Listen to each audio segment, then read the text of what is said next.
You're listening to All of It on WNYC. I'm Allison Stewart.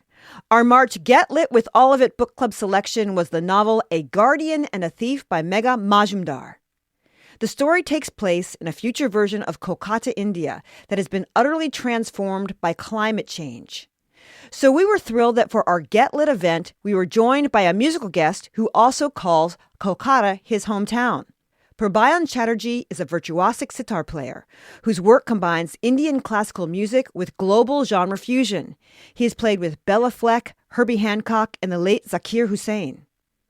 He actually changed his flight from India in order to join us for our event.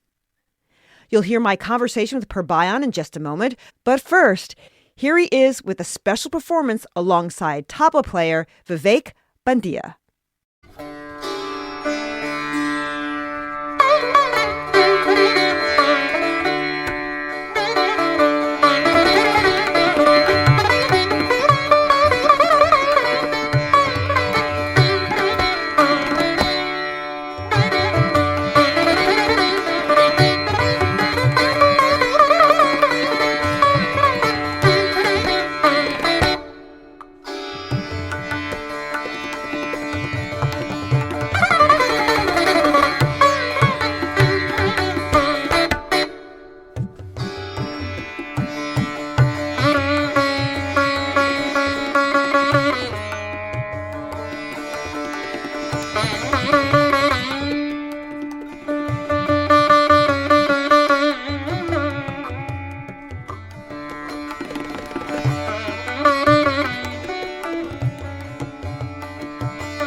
That was extraordinary. Thank you.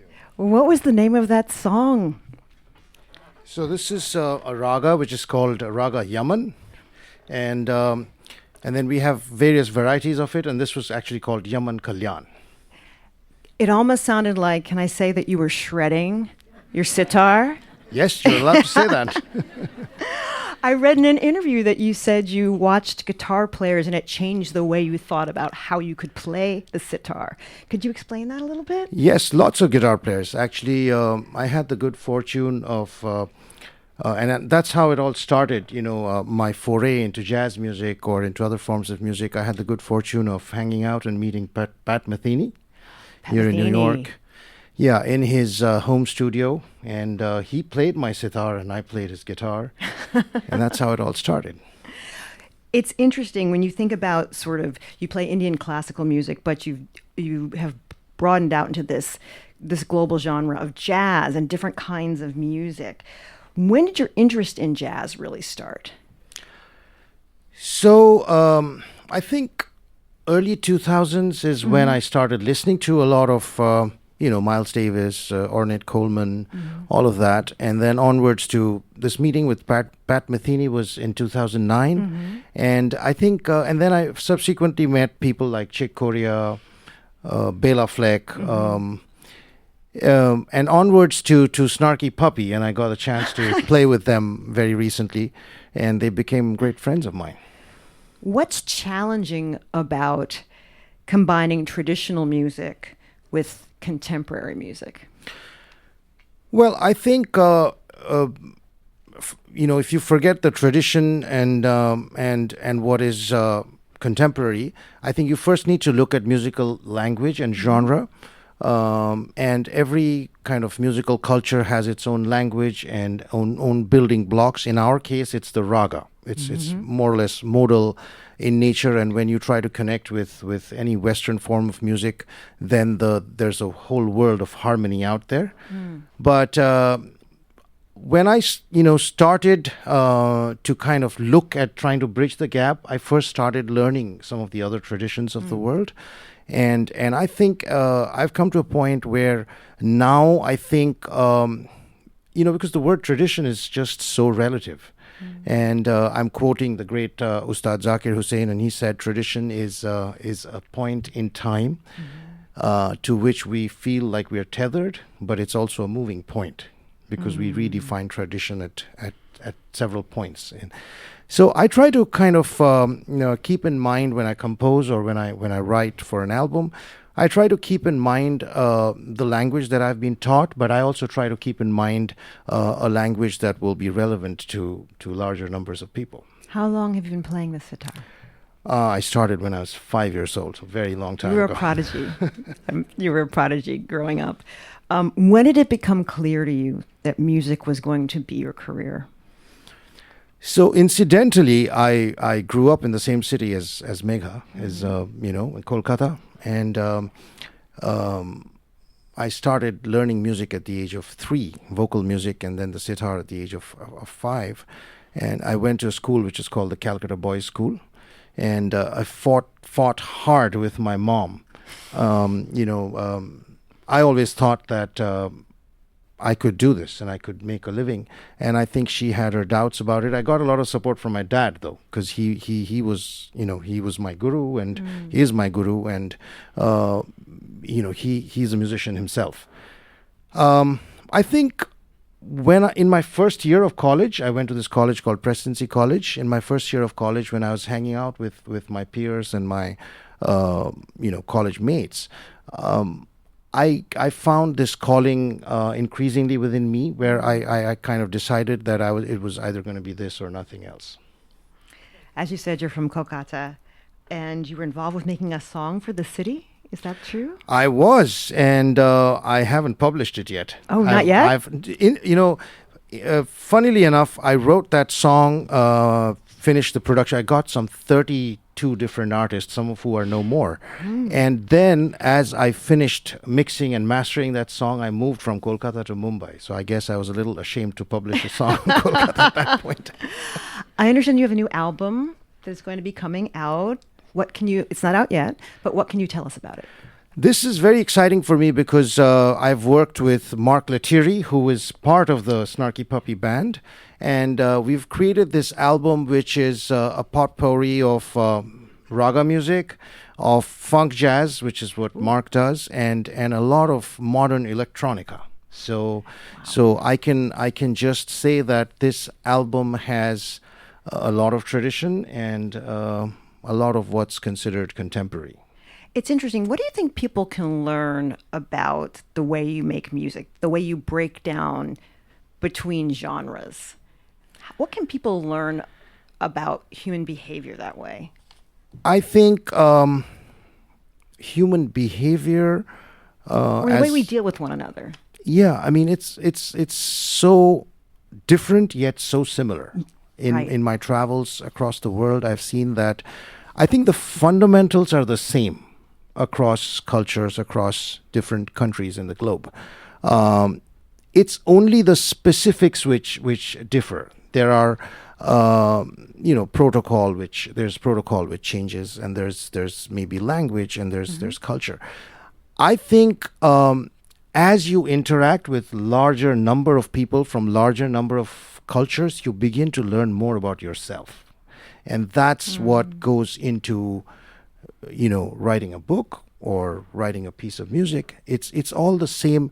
I think you get better at it as you learn more about yourself. You're going to be at the Big Ears Music Festival in Tennessee on March 28th. What are you looking forward to about that gig? I've heard a lot about this festival, and I think I'm going to be reaching out to an audience which is probably relatively uninitiated to Indian classical music. So I want to be able to spread the word. Every time I perform for a new audience, I want to tell people how much fun Indian music is, because people are always talking about how spiritual and how serene it is, which it is, but it's also a lot of fun. What are you going to play for us, the next song? What are we going to hear? So I've thought about this raga called Mishra Pahadi, which has got folk, undertones to it.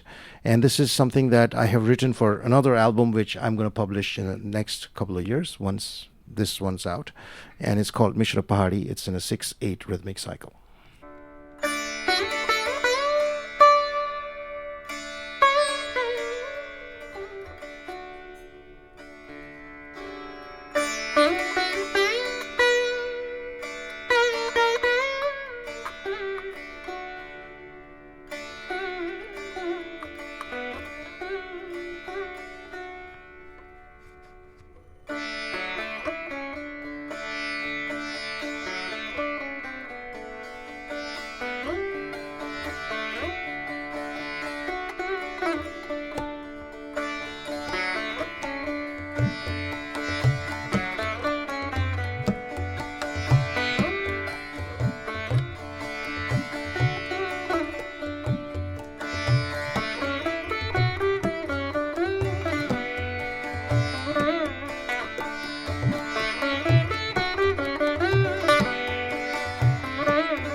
That was sitar player Purbayan Chatterjee with a special live performance from our March Get Lit with All of It event. And that is all of it for today. Our April Get Lit selection is the novel Lake Effect by Cynthia Dupree Sweeney. To find out more, head to wnyc.org/getlit. I appreciate you listening, and I appreciate you. Have a great weekend, and I'll meet you back here next time.